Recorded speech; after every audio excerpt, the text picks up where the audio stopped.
Everyone, आज के इस वीडियो में हम लोग पढ़ने वाले हैं हमारा एक नया चैप्टर जो कि है चैप्टर नंबर 12 फ्रॉम क्लास 9 जिसका नाम है साउंड।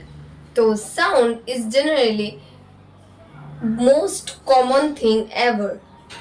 सबसे पहले आप लोग को ये क्लियर कर देना चाहती हूँ कि आज मेरा तबीयत थोड़ा सा ठीक नहीं है, थोड़ा मैं वीक हूँ, इसलिए मेरा आवाज़ थोड़ा कम हो सकता है। प्लीज़ आप लोग अपने मेरे साथ कोऑपरेट कीजिए और थोड़ा सा वॉल्यूम आप इंक्रीज करके आज देख लेना।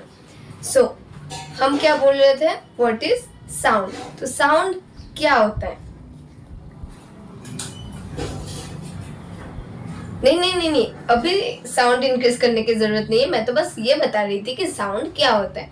लाइक अभी जो आपने वॉल्यूम को इंक्रीज कर दिया कि मेरा आवाज नहीं आ रहा है, वही जो आवाज है उसी को हम क्या बोलते हैं, साउंड। साउंड जनरली सबसे कॉमन चीज़ है। क्यों? क्योंकि अभी मैं कुछ बोल रही हूँ, मेरे बातों से कुछ साउंड आ रहा है।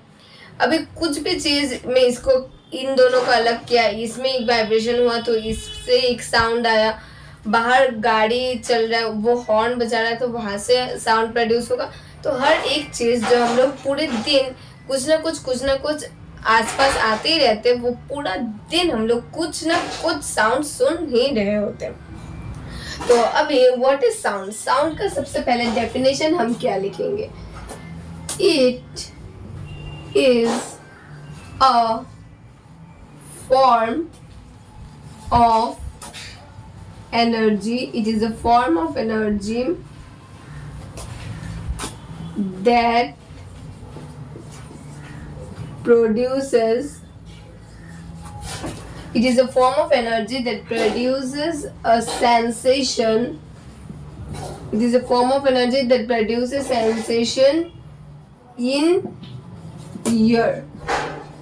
ठीक है। साउंड क्या है? साउंड एक फॉर्म ऑफ एनर्जी है। Sound is a form of energy जो हमारे जो कान है उसमें कुछ ना कुछ सेंसेशन प्रोड्यूस करवाता है। तो जो भी कुछ साउंड हमारे कान में आता है और उससे हम कुछ सुन पाते हैं, कुछ सेंस कर पाते हैं, उसको ही क्या बोलते हैं हम, साउंड। तो साउंड कोई भी टिपिकल चीज नहीं है। साउंड क्या होता है? Sound is anything is a form of energy, मतलब साउंड किसी चीज का भी हो सकता है जो एक फॉर्म ऑफ एनर्जी है और वो हमारे कानों में एक सेंसेशन प्रोड्यूस करता है।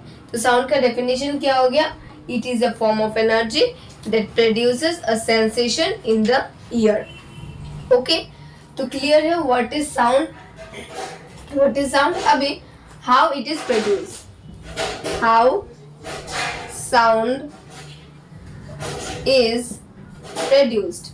अभी sound बनता कैसे, मतलब अब जो मैं एक बात कर रही हूँ, आप जो मुझे सुन रहे हो, मैं जो बात कर रही हूँ वो आपके कानों पर कुछ एक सेंसेशन कर रहा है, तभी आप इसको सुन रहे हो। तो ये तो हो गया साउंड। लेकिन साउंड मैं प्रोड्यूस कैसे कर रही हूँ, मतलब मेरे गले से आवाज़ निकल कैसे रहा है। तो आज मेरे गले से थोड़ा कम आवाज़ निकल रहा है क्योंकि मेरा तबीयत थोड़ा ठीक नहीं है, लेकिन फिर भी कुछ ना कुछ आवाज़ तो आ रहा है आपके पास। तो वो जो आपके कानों में सेंसेशन कर रहा है वो कैसे आ रहा है, it is because of vibration of two object. It is due to vibration, is due to the vibration of two objects. ठीक है। तो साउंड क्यों प्रोड्यूस होता है? जब भी कोई भी दो चीज वाइब्रेट करता है या फिर जब कोई भी एक चीज वाइब्रेट करता है वही क्या हो जाता है, हमारा साउंड प्रोड्यूस करता है। जैसे कि अब हम लोग जो बात कर रहे हैं, हमारा जो ये टंग है ये टू एंड फ्रो मोशन में है। अच्छा, यहाँ पे मैं वाइब्रेशन के नीचे इसको आप ऐसे भी लिख सकते हो कि इसका टू एंड फ्रो मोशन होता है। ठीक है। वाइब्रेशन मतलब to and fro motion. To and fro motion मतलब क्या होता है, जैसे कि ये इधर गया फिर से इधर आया, फिर गया आया, गया आया, गया आया, ऐसे जब होता है इसको हम बोलते हैं टू एंड फ्रो मोशन। जैसे कि आप भी अब कुछ बात करके ट्राई कर सकते हो। जब आप कुछ बात कर रहे हो, आपका जो टंग है एक बार ऊपर जा रहा है, एक बार नीचे आ रहा है, ऊपर जा रहा है, नीचे आ रहा है, मतलब वो भी एक टू एंड फ्रो मोशन में हो रहा है। जब आप कोई भी एक अगर रबर बैंड को लोगे, अच्छा मेरे पास अभी नहीं है, जब आप एक रबर बैंड को ले लो और इसको ऐसे स्ट्रेच करो, उसके बाद छोड़ दो, दोनों हाथ से छोड़ना। अगर एक साइड से छोड़ोगे तो दूसरे साइड में बहुत दर्द होगा। मैं नॉर्मली बोल रही हूँ, दोनों हाथ को लो और ऐसे करके छोड़ दो। तब जब आप तो छोड़ोगे तब देखना ये थोड़ा बहुत वाइब्रेट कर रहा होगा, और जैसे ही वो वाइब्रेट करेगा ऐसे एक साउंड प्रोड्यूस होगा।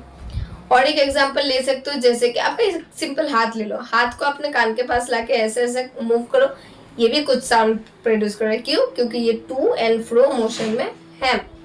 अभी जैसे कि बर्ड्स, जब when birds flaps their wings, उसमें भी एक साउंड प्रोड्यूस होता है। तो ऐसे ही कुछ एग्जांपल मैं यहाँ पे लिख देती हूँ, ठीक है। Examples number 1, tuning of fork, tuning of fork. Do you know what is fork? मतलब ये जो एक फॉर्क होता है वो जब वाइब्रेट करता है तब वो ऐसे ऐसे ऐसे करके वाइब्रेट होता है और कुछ साउंड प्रोड्यूस करता है। सेकंड क्या बोला था? Flapping of wings of birds, मतलब बर्ड्स का विंग्स जब फ्लैप करता है तब भी एक साउंड प्रोड्यूस होता है। और थर्ड, ऐसे करके आप बहुत सारे एग्जांपल्स दे सकते हो। साउंड का कोई भी एंडिंग नहीं है, साउंड हम हर एक जगह पे बहुत कुछ एग्जांपल्स दे सकते हैं। तो आप ऐसे करके ढेरों सारे, हजारों करोड़ों एग्जांपल्स दे सकते हैं जस्ट आपके डे टू डे लाइफ में। आप अभी आज शाम को 7 बजे मेरा ये वीडियो देख रहे हो, तो आज ही आप सोच लो कि सुबह नींद से उठने के बाद अभी तक आपने कितने टाइप्स के साउंड सुन लिया। तो ही आपको almost minimum to minimum 100 different types of sound आपको पता चल जाएगा। उनमें से कुछ तो मैं ही बोल सकती हूँ, जैसे कि नींद से उठने के बाद ही आपने शायद प्रणाम किया होगा, तो हाथ जो ऐसे करके किया उसका एक साउंड हो गया। उसके बाद बर्ड्स कुछ गाना गा रहे हैं या फिर हमारे कानों को इरिटेट कर रहे हैं, ऐसे कुछ भी हो सकता है। उसके बाद छोटे भाई बहन आ गए इरिटेट करने के लिए, बातें करने के लिए, मजाक करने के लिए, उनका एक साउंड हो गया। लोग बातें कर रहे हैं उनका साउंड हो गया। बाहर जाओगे गाड़ी का एक साउंड हो गया। फैन चलाओगे फैन का एक साउंड हो गया। ऐसे ढेरों सारे एग्जाम्पल्स आप खुद भी बना सकते हो। ऐसा जरूरी नहीं है कि साउंड के एग्जाम्पल्स आपको एनसीईआरटी बुक से ही लेना है, आप कहीं से भी, आप अपने आसपास में कहीं से भी साउंड के तो ढेरों सारे एग्जाम्पल्स आप लिख ही सकते हो। अगर आपको पता है आप लोग कमेंट सेक्शन में जरूर एक एक साउंड के एग्जाम्पल्स मुझे बताना। मैं भी तो देखो आप लोगों को कितना समझ में आया। ओके, तो first is sound. It is a form of energy which produces a sensation in the ears. Secondly, sound कैसे produce होता है? Due to the vibration. Due to the vibration. Tuning of fork का एक example दे दिया, flapping of wings का दे दिया, अपने हाथों को ऐसे ऐसे करो उसका भी हो गया। मतलब जहाँ पे भी वाइब्रेशन होगा वहाँ पे एक साउंड प्रोड्यूस होगा, ठीक है। अब ये साउंड कहाँ कहाँ होता है? ओके, तो आगे का टॉपिक में मैं इस चैप्टर को बहुत ही स्लोली और बहुत ही धीरे धीरे एक एक टॉपिक को लेके चलूंगी, क्योंकि साउंड वाला पार्ट पता नहीं क्यों बच्चों को बहुत ज़्यादा हार्ड लगता है, जो कि ये इतना ज़्यादा हार्ड नहीं है। अगर आप इसको समझ के पढ़ोगे तो ये बिल्कुल भी हार्ड नहीं है। और मैं ये ट्राई करूँगी कि आप लोगों को कैसे ये वीडियोस बहुत ही ज़्यादा इजी लगे, इसलिए मैं एक ही पार्ट में, एक ही लेक्चर में बहुत सारे टॉपिक्स एक साथ कवर नहीं करूँगी, और धीरे धीरे करके आप लोग अच्छे से इस वीडियो को देख के आपका कंसेप्ट पर क्लियर कर सकते हो। Okay, so that's all for today's video. अगर आपको ये वीडियो अच्छा लगे और आप नेक्स्ट पार्ट देखना चाहते हो जिसमें मैं पढ़ाऊंगी कि साउंड कैसे प्रोड्यूस होता है और किस के वाइब्रेशन से प्रोड्यूस होता है, और इसके चैप्टर के बाकी सब कुछ, तो ये सब जानने के लिए मेरे नेक्स्ट वीडियो को ज़रूर देखना। Okay, thank you for watching and most thank you for, आज मेरा तबीयत अच्छा नहीं लेकिन फिर भी आप लोगों ने मेरा साथ दिया और ये वीडियो आपने पूरा एंड तक देखा। Okay, so thank you very much.